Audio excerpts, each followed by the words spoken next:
Imagine um livro tão poderoso, tão revolucionário, que sua mensagem foi silenciada por séculos. Um texto que desafiou a compreensão da humanidade sobre o divino e o terreno. Vocês já se perguntaram quais segredos a história teria escondido? Se você busca a verdade por trás dos véus, convido-o a se inscrever no Escritura Infinita. Ative o sino para não perder nenhuma de nossas investigações. Hoje, vamos desvendar o enigma do livro de Enoque. Por que ele foi suprimido? O que esse manuscrito ancestral revela sobre anjos caídos, gigantes e profecias esquecidas? Prepare-se para uma jornada pelos corredores da história, onde a arqueologia e os textos apócrifos se encontram. Nosso ponto de partida é o próprio Enoque, uma figura bíblica enigmática. Gênesis 5:24 afirma: Enoque andou com Deus e não apareceu mais, porquanto Deus para si o tomou. Essa breve menção, quase um sussurro, esconde uma profundidade imensa. Mas quem era Enoque de fato? Para a tradição judaico-cristã, ele é o 7º patriarca após Adão, um homem que, segundo a narrativa bíblica, não experimentou a morte. Essa lacuna na Bíblia canônica é preenchida por um texto extraordinário, o livro de Enoque. Ele nos oferece uma visão detalhada da vida de Enoque. Não estamos falando de lendas, falamos de manuscritos antigos, descobertos por arqueólogos. A mais notável dessas descobertas são os manuscritos do Mar Morto, encontrados em Qumran. Entre os milhares de fragmentos, cerca de 20% do material não bíblico pertence ao livro de Enoque. Isso é um dado crucial. A presença massiva de cópias de Enoque em Qumran, datadas do século III a.C. ao século I a.C., atesta sua enorme popularidade. Ele era lido e estudado por comunidades judaicas da época. Os essênios, grupo que habitava Qumran, valorizavam muito esse texto. Eles o consideravam uma escritura sagrada. Mas o que esse livro proibia? Ou melhor, ocultava? O que o tornou tão controverso para ser excluído do cânone oficial? O livro de Enoque é uma obra complexa, dividida em 5 seções principais. A primeira, e talvez a mais impactante, é o livro dos vigilantes. Aqui, Enoque descreve a queda dos anjos, conhecidos como vigilantes. Esses seres celestiais, seduzidos pela beleza das mulheres humanas, desceram à terra. Essa narrativa detalha como eles ensinaram à humanidade artes proibidas: metalurgia, cosméticos, feitiçaria, astrologia, conhecimentos que, segundo o texto, corromperam a civilização. E o que aconteceu com a união entre os vigilantes e as filhas dos homens? Nasceram os Nefilim. Sim, os gigantes mencionados brevemente em Gênesis 6:4. O livro de Enoque expande essa passagem revelando a natureza e a dimensão desses seres. Os Nefilim eram seres de proporções monstruosas, devoradores de tudo que encontravam. Sua violência e fome desmedidas causaram grande sofrimento na terra. Essa é uma das razões fundamentais para a catástrofe do dilúvio. Deus enviou o dilúvio para purificar a terra da corrupção e da violência dos Nefilim. A narrativa de Enoque não para por aí. Ele descreve a punição dos vigilantes, acorrentados em abismos subterrâneos até o julgamento final. Miguel, Gabriel, Rafael e Uriel são os arcanjos encarregados dessa tarefa. Essa história dos anjos caídos e dos Nefilim era amplamente conhecida no período do Segundo Templo. Sua influência é visível em outros textos judaicos e até mesmo em algumas passagens do Novo Testamento. Por exemplo, Judas 1:6-7 faz uma referência clara aos anjos que não guardaram seu principado. Pedro 2:4 menciona anjos que pecaram e foram lançados no inferno. Essas passagens, embora breves, são ecos da narrativa do livro de Enoque. Isso sugere que os primeiros cristãos estavam familiarizados com o conteúdo enoquiano. Então, se era tão influente, por que foi banido? A resposta é multifacetada e complexa, enraizada nas disputas teológicas e na formação do cânone bíblico. Primeiramente, o livro de Enoque apresenta uma angelologia muito desenvolvida. Ela detalha hierarquias angelicais, nomes específicos e funções. Essa riqueza de detalhes, para alguns, poderia ser vista como excessiva ou até mesmo fantasiosa. Poderia desviar a atenção da simplicidade da mensagem divina. Em segundo lugar, a questão da autoridade. Quem escreveu o livro de Enoque? Embora o texto se apresente como revelações de Enoque, Sua autoria real é pseudepígrafa. Isso significa que foi escrito por alguém que atribuiu a autoria a Enoque. Essa prática era comum na antiguidade para conferir autoridade a um texto. No entanto, para os rabinos e líderes cristãos que estavam definindo o cânone, a pseudepigrafia era um problema. Eles buscavam textos com autoria clara e reconhecida. A ausência de Enoque no cânone hebraico, o Tanakh, foi um fator decisivo. O cânone judaico foi estabelecido em grande parte após a destruição do Segundo Templo, por volta do 1º século d.C. Nesse período, os rabinos buscaram consolidar os textos que consideravam divinamente inspirados. Eles queriam combater a proliferação de literatura apocalíptica e pseudepígrafa. O livro de Enoque, com suas visões apocalípticas e detalhes sobre o mundo espiritual, não se encaixou nesses critérios. Ele foi gradualmente marginalizado no judaísmo rabínico. Para o cristianismo, a situação foi um pouco diferente. Nos primeiros séculos, o livro de Enoque era amplamente aceito por alguns padres da igreja. Tertuliano, um proeminente teólogo do século II, chegou a citá-lo como escritura inspirada. Clemente de Alexandria e Orígenes também tinham familiaridade com o texto. No entanto, à medida que o cânone cristão se consolidava, critérios de apostolicidade e aceitação universal foram estabelecidos. O livro de Enoque começou a perder espaço. A influência de Atanásio de Alexandria no século IV foi crucial. Ele listou os livros considerados canônicos, e Enoque não estava entre eles. Os concílios e sínodos dos séculos IV e V, como o Sínodo de Laodiceia e o Concílio de Cartago, solidificaram a lista de livros aceitos. O livro de Enoque foi excluído. Uma das razões para essa exclusão foi a preocupação com a heresia. O livro de Enoque continha ideias que poderiam ser mal interpretadas. Sua angelologia complexa, por exemplo, poderia levar a especulações indevidas sobre os anjos. Isso poderia desviar os fiéis da doutrina central. Além disso, a natureza apocalíptica do livro, com suas visões de juízo e fim dos tempos, era vista com desconfiança. Havia muitos textos apocalípticos circulando. A igreja buscava clareza e unidade doutrinária. Textos que pudessem gerar divisões ou interpretações heterodoxas eram evitados.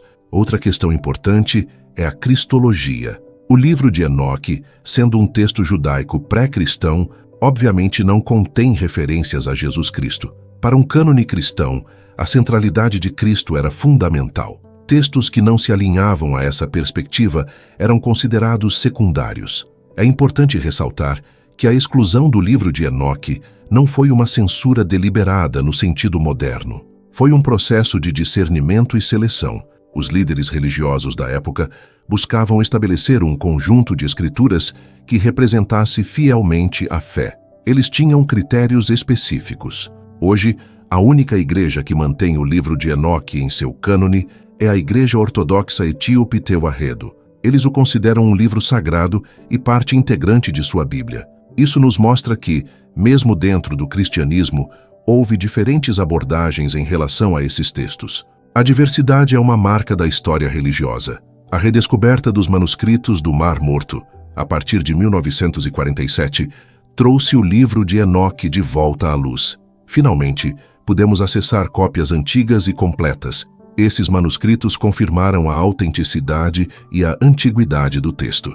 Eles nos permitiram estudar o livro de Enoque em sua forma original. E o que aprendemos com tudo isso? O livro de Enoque é uma janela para o pensamento judaico do período do Segundo Templo. Ele nos revela as preocupações, as crenças e as esperanças de uma época. Nos ajuda a entender o contexto em que o cristianismo surgiu. Ele nos mostra que a história do cânone bíblico não foi linear nem simples. Foi um processo complexo, com debates e decisões que moldaram o que lemos hoje. O livro de Enoque nos desafia a questionar, a investigar, a ir além do que é aceito e buscar as fontes primárias. Ele não é apenas um texto antigo, é um testemunho da busca humana por significado. Uma tentativa de compreender o bem, o mal e o destino. Sua história é um lembrete de que a verdade é muitas vezes multifacetada e que a busca pelo conhecimento é uma jornada contínua. O livro de Enoque, embora banido do cânone, nunca foi realmente silenciado. Sua voz ecoa através dos séculos esperando ser ouvida, e cabe a nós, historiadores e curiosos, desvendar esses mistérios, analisar os manuscritos, entender o contexto e tirar nossas próprias conclusões. O que mais a história escondeu? Quais outros textos apócrifos aguardam nossa atenção? Se você se sentiu provocado por essa investigação, deixe seu comentário abaixo. Compartilhe suas impressões e dúvidas. E se ainda não o fez, inscreva-se no canal Escritura Infinita. Junte-se à nossa comunidade de exploradores da história. Ative o sino para receber as notificações de novos vídeos e compartilhe este conteúdo com quem busca a verdade. Sua jornada pela Escritura Infinita está apenas começando. Até a próxima investigação. A redescoberta dos manuscritos do Mar Morto não foi apenas um evento arqueológico, foi uma revolução para o estudo bíblico. Antes de 1947, a maioria dos estudiosos dependia de cópias medievais para muitos textos antigos, incluindo o livro de Enoque. Essas cópias, muitas vezes, eram fruto de um longo processo de transcrição, onde erros e alterações podiam se acumular. A descoberta em Qumran, no entanto, nos deu acesso a manuscritos que datavam de séculos antes de Cristo, alguns contemporâneos ao período de formação do próprio cânone judaico. Isso nos permitiu comparar as versões etíopes e eslavas do livro de Enoque com as cópias em aramaico encontradas nas cavernas de Qumran. E o que encontramos? Uma notável consistência. Embora houvesse pequenas variações, esperadas em qualquer transmissão textual antiga, a essência e a estrutura do livro foram confirmadas. Essa validação arqueológica solidificou a importância do livro de Enoque como uma fonte primária para a compreensão da teologia e da cosmovisão judaica pré-cristã. Pense nas implicações disso. Por séculos, o livro de Enoque foi visto com desconfiança, relegado ao status de apócrifo, seu conteúdo considerado herético ou fantasioso por algumas tradições. Agora, com a evidência de Qumran, não podemos mais ignorar sua antiguidade e sua influência. Ele não era apenas uma curiosidade marginal, era um texto lido e respeitado por comunidades judaicas significativas, inclusive aquelas que podem ter tido contato com os primeiros cristãos. Um dos aspectos mais fascinantes que o livro de Enoque nos revela é a complexidade das crenças judaicas sobre os anjos e os demônios.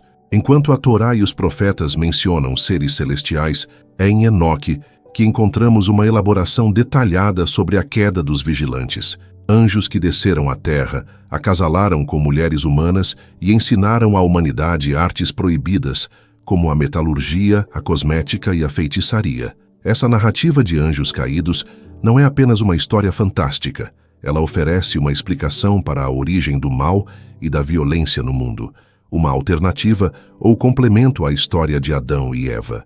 Essa concepção dos vigilantes e de sua prole, os Nefilim, ecoa em passagens do Gênesis 6:1-4, onde se fala dos filhos de Deus que se uniram às filhas dos homens. O livro de Enoque expande e detalha essa narrativa de forma dramática, influenciando não apenas a literatura judaica intertestamentária, mas também, como vimos, o Novo Testamento. A Epístola de Judas e a Segunda Epístola de Pedro fazem alusões claras a essa tradição enóquica, utilizando-a para reforçar suas próprias advertências contra a apostasia e a corrupção.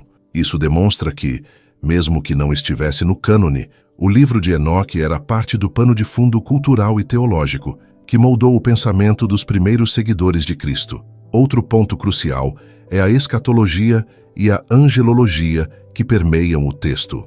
Enoque descreve um julgamento final, a ressurreição dos justos e a punição dos ímpios, conceitos que se tornaram centrais no cristianismo. Ele detalha hierarquias angelicais, a função dos arcanjos e a ordem cósmica estabelecida por Deus. Essas ideias não surgiram do nada no cristianismo. Elas tinham raízes profundas no judaísmo do Segundo Templo, e Enoque é uma das fontes mais ricas para explorar essa evolução. A visão de Enoque sobre o Messias, embora não explicitamente desenvolvida como no Novo Testamento, oferece pistas sobre as expectativas messiânicas da época. Ele fala de um filho do homem eleito e glorioso que julgará o mundo e trará justiça. Essa terminologia e essas expectativas ressoam fortemente com a figura de Jesus Cristo apresentada nos Evangelhos, especialmente no Evangelho de Marcos, onde Jesus se refere a si mesmo como o Filho do Homem. Portanto, o livro de Enoque não é apenas um texto marginal. é uma peça fundamental para montar o quebra-cabeça da história religiosa. Ele nos força a reavaliar as fronteiras do cânone e a reconhecer que a influência de um texto não se limita à sua aceitação formal. Sua voz, embora silenciada por alguns, reverberou e moldou o pensamento de gerações. A busca pela verdade, como a jornada de Enoque, muitas vezes nos leva a caminhos inesperados, a textos esquecidos e a perspectivas desafiadoras. Mas é nesses lugares que encontramos as chaves para uma compreensão mais profunda. A história da Escritura é um rio caudaloso, com afluentes e desvios que nem sempre são visíveis à primeira vista. O livro de Enoque é um desses afluentes poderosos que alimentou e enriqueceu o corpo principal, mesmo que sua nascente tenha sido obscurecida por um tempo. E essa é a beleza da investigação. Continuar questionando, continuar buscando. O que mais podemos desenterrar? Que outras vozes esperam ser ouvidas das profundezas da história? A jornada continua.